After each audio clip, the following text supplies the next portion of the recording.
Hi, my self Rakesh Kumar Yadav.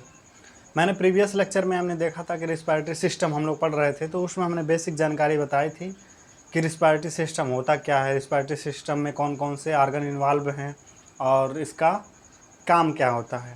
तो आज हम फर्स्ट आर्गन को लेकर डिस्कस करने जा रहे हैं, जिसका नाम हमारे बोर्ड के ऊपर दिख रहा होगा, नोज़। तो आज हम नोज़ के बारे में पढ़ेंगे। उससे पहले आपको एक सजेशन कह लीजिए या रिक्वेस्ट कह लीजिए, मेरे चैनल को सब्सक्राइब कर दीजिए, लाइक कर दीजिए और शेयर कर दीजिए, क्योंकि अभी हमको सपोर्ट की ज़रूरत है और ये वीडियो आपको फ्री ऑफ कॉस्ट दे रहे हैं और आपसे हम कुछ नहीं ले रहे हैं, तो इतना उम्मीद कर सकते हैं कि आप एक लाइक कर दीजिए और सब्सक्राइब कर दीजिए। ओके, तो ये नोज़ के बारे में हम बताते हैं। नोज़ क्या होता है? नोज़ एक सेंसरी आर्गन होता है जिसके द्वारा हम स्मेलिंग को सेंस करते हैं। अगर कोई चीज़ कमरे में गैस निकल रहा है तो आप कैसे महसूस करते हैं? आपको कैसे पता चलता है? आपके नाक के माध्यम से चलता है। आपके नाक में उसकी गैसेस आती हैं, उसके पार्टिकल आते हैं और आपको पता चल जाता है कि अच्छा, मेरे रूम में लग रहा है गैस खुला हुआ है। या कोई परफ्यूम मार के जब आपके पास से गुजरता है तो आप भी थोड़ी देर के लिए लहर जाते हैं। क्यों? क्योंकि उसका पार्टिकल आपके नाक में चला जाता है। जैसे ही आपके नाक में गया, आपका दिमाग महसूस कर लिया कि हाँ, ये फूग है, तो ये ड्यू है, तो कोई अलग अलग ब्रांड के हमारे परफ्यूम आते हैं, तो उसको आप पहचान जाते हैं उसके स्मेलिंग से। तो नोज एक बहुत बड़ा हमारा क्या है, इम्पोर्टेंट ऑर्गन है हमारे बॉडी का। क्यों? क्योंकि इसके बिना हम किसी भी चीज़ का उसके महक को हम नहीं पता कर लगा पाएंगे। ओके, तो knows is a first respiratory track organ. पहली बात कहा गया है कि नोज जो होता है वो हमारा रिस्पायरेटरी सिस्टम का पहला ऑर्गन है। ओके, नोज किससे मिलकर बना होता है, किस टिश्यू से मिलकर बना होता है?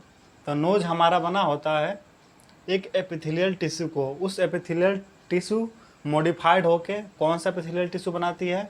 तो pseudo stratified ciliated columnar epithelium. यानी कि एक कोलुमनर एपिथेलियल होता है, लेकिन उसमें सीलिया भी पाई जाती है, तो इसीलिए उसको सिलिएटेड बोल देते हैं।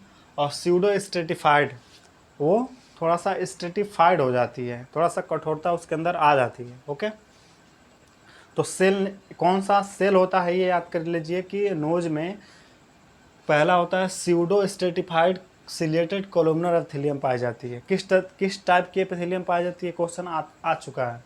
इसमें वही पॉइंट रखा गया है जो एग्जाम में क्वेश्चन पूछा जा चुका है, कहीं ना कहीं पूछा जा चुका है।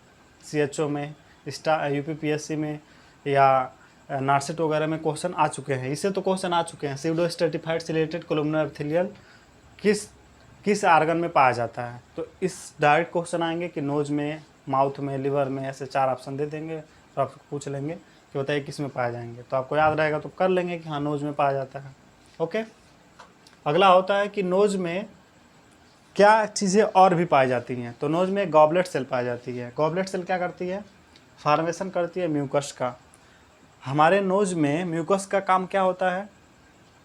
ताकि उसको स्मूथनेस प्रोवाइड करना, कि जब हमारा नोज़ ड्राई हो जाता है तो सांस लेने में तकलीफ़ होती है, देखते हैं कि नहीं? तो जैसे ही हमारा नोज़ स्मूथ होती है, म्यूकस का सिक्रेशन होता है, तो नोज़ स्मूथ हो जाती है और आसानी से सांस लेने में कोई तकलीफ़ नहीं होती है, आसानी हो जाती है। और उसमें एक सिलिया भी पाई जाती है। गॉबलेट सेल और सिलिया 2 चीज़ें पाई जाती हैं हमारे नाक में, नोज़ में। तो सिलिया क्या करती है कि जो भी उसके अंदर पार्टिकल हैं, एक्सपेक्टोरेंट हैं, उसको क्या करती है, बाहर निकालती है या उसको मूवमेंट कराती है। एक्सपेक्टोरेंट यानी कि हम सुबह सुबह नाक जब साफ़ करते हैं तो उसमें से जो निकलता है वही नेजल एक्सपेक्टोरेंट होता है। ओके, अब इस नोज़ का काम क्या होता है? तो function of the nose, first function है फिल्ट्रेशन का काम करती है। जैसे कि आपने देखा होगा कि जब हम कोरोना अभी आया था तो हम लोग मास्क लगाते थे। क्यों लगाते थे? क्योंकि मास्क करता क्या था, बैक्टीरिया को फिल्टर कर देता था। बैक्टीरिया जब हमारे आसपास आते थे तो हम जब सांस लेंगे तो एयर के माध्यम से हमारे अंदर भी इंटर कर जाएंगे। तो इंटर ना करें इसके लिए हम N95 मास्क का यूज़ करते थे, जो 95% बैक्टीरिया को फिल्टर कर देती थी। या एक नॉर्मल मास्क होता है, मेडिकल मास्क भी होता है, तो डिफरेंट डिफरेंट टाइप के मास्क के ब्रांड हैं, तो दो ही उस समय बहुत प्रचलित था, N95।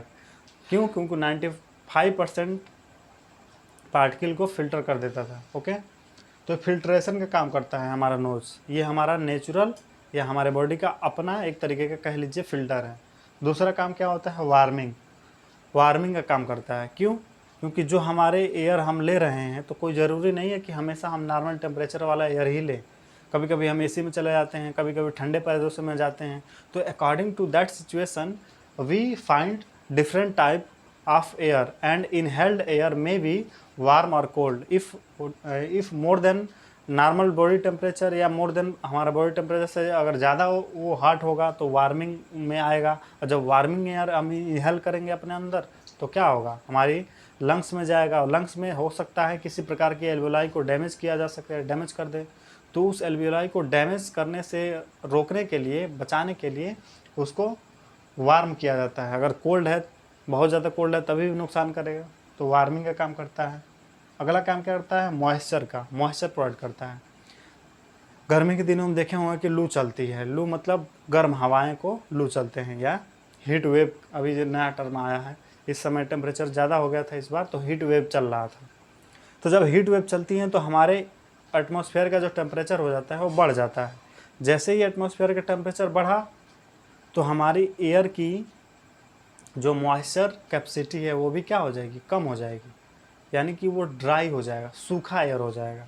जब हम सूखे एयर को अपने सांस के द्वारा लेंगे तो क्या होगा? हमारे लंग्स कोलैप्स होने के खतरे ज़्यादा होंगे। ठीक है, इसलिए हीट वेव से लोग मर जाते हैं। क्यों? क्योंकि वो ड्राई एयर होता है, उसमें मॉइस्चर नहीं होती है। तो मॉइस्चर प्रोवाइड करने का काम कौन करता है? नोज, क्योंकि उसमें क्या पाई जाती है? म्यूकस। ओके, तो ये सारा काम करता है कौन? नोज। कब? जब हम इंस्पायर्ड एयर करते हैं, यानी कि एयर को इनहेल करते हैं या सांस अंदर लेते हैं। ओके, सेकेंड फंक्शन है prevention of loss of water through the expired air या एक्सपायरेटरी एयर। ये क्या करती है कि जो नोज होती है वो प्रिवेंट करती है वाटर लॉस को। कैसे?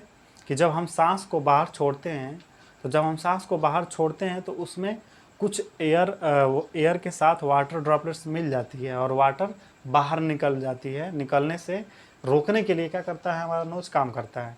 क्योंकि मान लीजिए हम सांस तो बहुत दिन में, पता हो, 24 घंटा सांस तो ले ही रहे हैं, और ले रहे हैं, छोड़ रहे हैं। तो अगर हम इतना ज़्यादा सांस ले रहे हैं, छोड़ रहे हैं, तो हमारी बॉडी में जितनी भी हमारी वाटर है वो सब तो बाहर चली आएगी, छोटी छोटी ड्रॉपलेट्स में मिक्स होके, एयर में मिक्स होके। तो इसे बचाने के लिए क्या करता है? एक लगा होता है कौन? नोज। ये प्रिवेंट करता है वाटर लॉस को। ठीक है, एक टर्म है एनसोम्निया। एनोसोम्निया क्या होती है? Loss of smell. जब हमें कोई चीज़ सूंघने पे कुछ पता नहीं चले, कि हम महक ना पाएँ किसी चीज़ का, तो उसको बोलते हैं एनोसोमिया। क्या बोलेंगे? एनोसोमिया। जब हमें कोई भी महक पता नहीं चलती है, बगल में सेंट मार के बैठा है या किसी तरीके के फाउल स्मेल आ रही है, उसका हम पता ना लगा पाएँ, तो कहेंगे कि इसको लग रहा है कि एनोसोम्निया हो गया। ओके, राइनाइटिस क्या होता है? अगला है राइनाइटिस। राइनाइटिस होता है कि हमारे नेजल म्यूकस में क्या होता है? इन्फेक्शन हो जाता है या इन्फ्लेमेशन हो जाता है। Inflammation of nasal mucosa. Nasal mucosa में इन्फ्लेमेशन को क्या बोलते हैं? राइनाइटिस। ओके, अब हम देखते हैं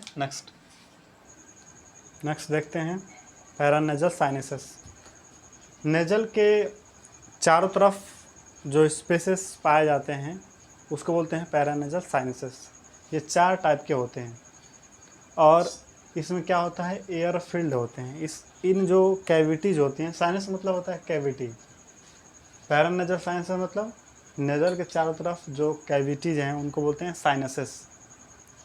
कमरा तरीके से होता है, रूम, जैसे रूम है, रूम कैसा होता है? खाली होता है अंदर से, फिर उसमें सामान भरे होते हैं।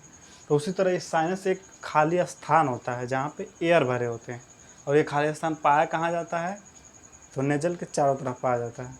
कितने टाइप का होते हैं? तो 4 टाइप के होते हैं, 4 टाइप के। कौन कौन?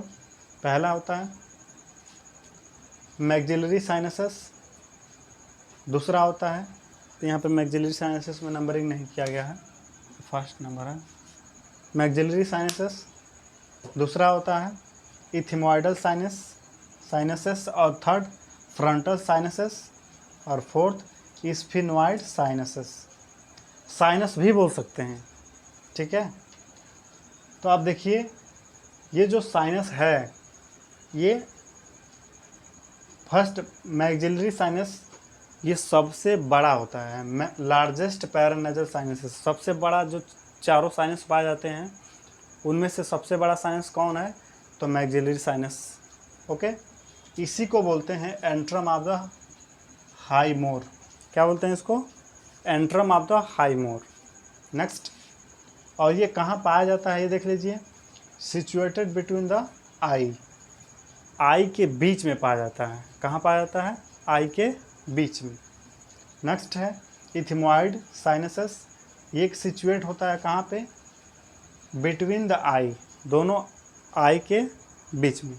और ये कहाँ पाया जाता है? बिलो द आई, ये आई के नीचे पाया जा रहा था, सॉरी हम इसमें नीचे बोल दिए थे, ये नीचे पाया जाता है, बिलो द आई के नीचे पाया जाता है मैक्सिलरी साइनसेस, और दोनों आई के बीच में पाया जाता है कौन? इथिमोइडल साइनस।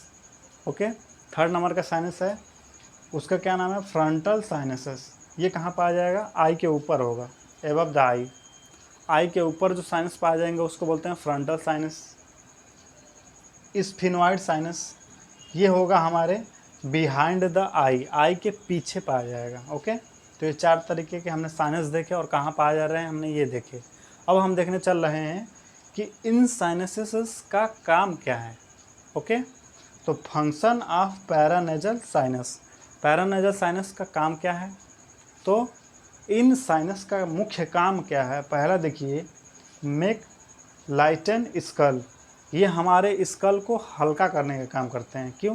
क्योंकि मान लीजिए कोई चीज़ जब खाली होता है तो उसमें वेट कम होता है, ठीक, और वही चीज़ पूरा भरा होगा तो उसमें वेट ज़्यादा होगा, मास ज़्यादा होगा। तो ये हमारे स्कल को हल्का रखने का काम करते हैं। और क्या करते हैं? इम्यूनोलॉजिकल डिफेंस का काम करते हैं। कुछ इसमें इम्यूनोलॉजिकल कंपोनेंट पाए जाते हैं जो डिफेंस मैकेनिज्म में हेल्प करते हैं और इन्फेक्शन वगैरह से बचाने का काम करते हैं। ओके, अब हम बात करते हैं, एक और काम होता है at the resonance to voice.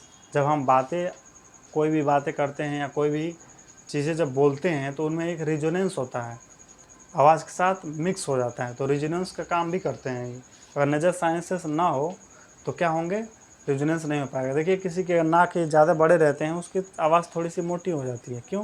क्योंकि रेजोनेंस की वजह से। और किसी लोगों को पतली पतली आवाज़ होती हैं तो रेजोनेंस की वजह से होती हैं। ठीक, आवाज़ की जो क्वालिटी होती है रेजोनेंस के ऊपर डिपेंड करती है। तो आज हमने देखा कि रिस्पायरेटरी सिस्टम में नोज़ के बारे में, नोज़ होता क्या है नोज़ में और इसका काम क्या होता है। हमने और भी चीज़ें देखा। इसमें एक डिसऑर्डर है जिसको बोलते हैं साइनोसाइटिस। तो पैरानेजल साइनस में अगर इन्फ्लेमेशन होता है तो उसको बोलते हैं पैरानेजल साइनसाइटिस, यानी कि इन्फ्लेमेशन ऑफ साइनस, तो उसको बोलते हैं साइनसाइटिस। तो आज हम इस वीडियो में बस इतना ही बात करेंगे। अब नेक्स्ट वीडियो में देखेंगे next part. Okay, thank you.